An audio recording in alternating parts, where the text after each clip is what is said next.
merci à tous et toutes d'être là. Merci de me recevoir ici pour parler de memes socialistes. Donc, comme indiqué, ma présentation s'appelle le phénomène de la tension praxéologique dans les memes socialistes. Un aspect qui me semble digne d'intérêt avec les pages de memes socialistes, c'est que celles-ci ont une volonté politique et théorique claire et définie.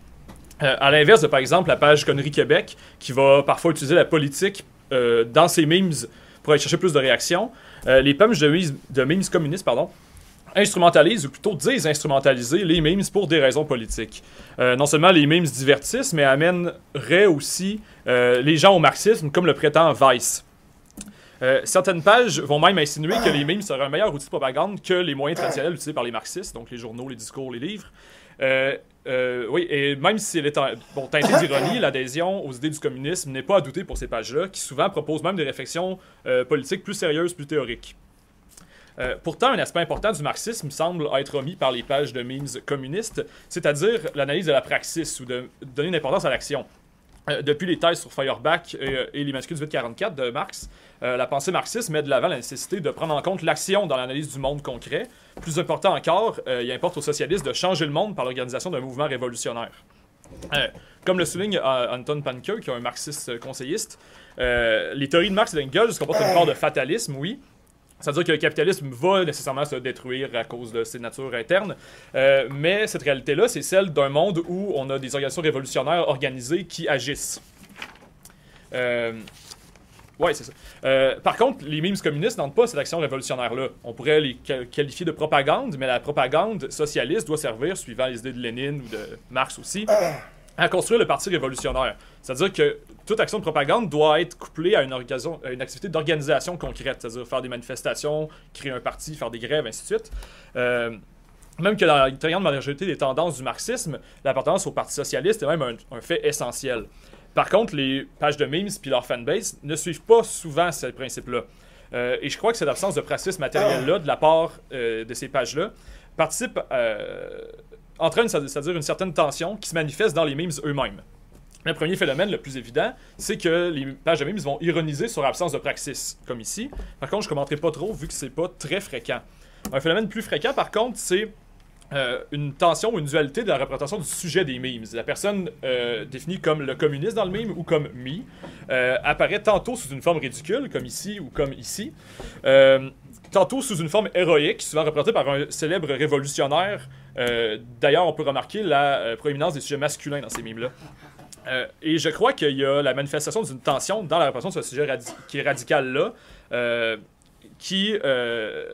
dont ce sujet radical-là qui consomme et diffuse des memes de manière radicale, il va être présenté tantôt comme... c'est-à-dire une personne proche de sa réalité, la personne ridicule un peu, qui va se donner en spectacle par ses paroles extrême-gauchistes, comme Slavoj Žižek dans la diapo précédente, mais qui, dans l'action, est inefficace, contrairement à Lénine, par exemple, qui était efficace dans l'action.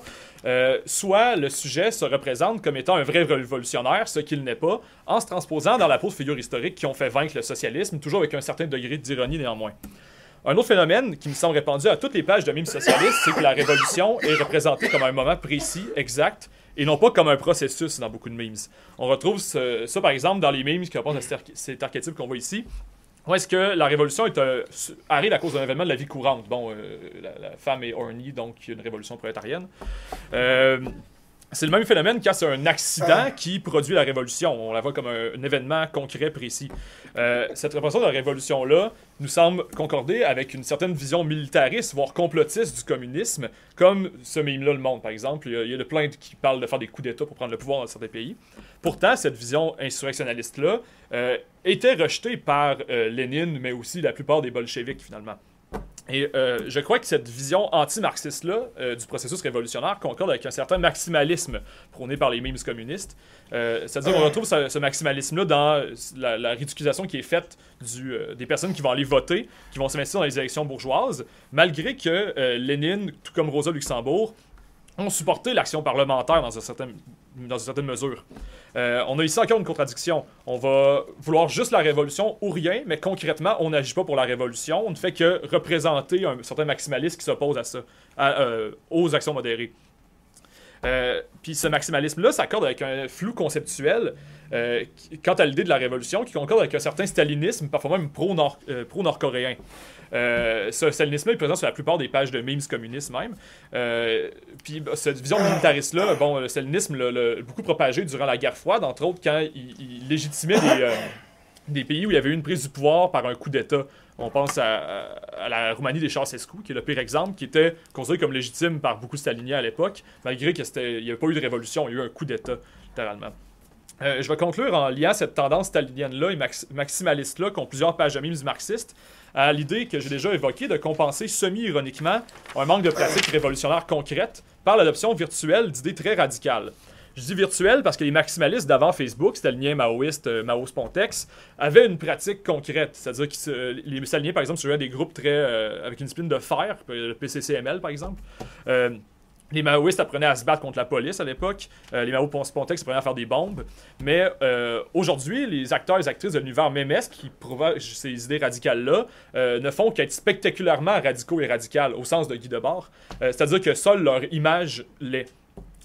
Cette aliénation de la pensée radicale, devenue spectacle dans un jeu mémesque de fétichisme de marchandises idéologiques, amène une certaine ironie qui est le phénomène d'une tension praxéologique, parce qu'il existe encore aujourd'hui des groupes marxistes qui agissent concrètement dans le monde. Il y en a plein à Montréal, vous voyez leurs affiches dans la rue.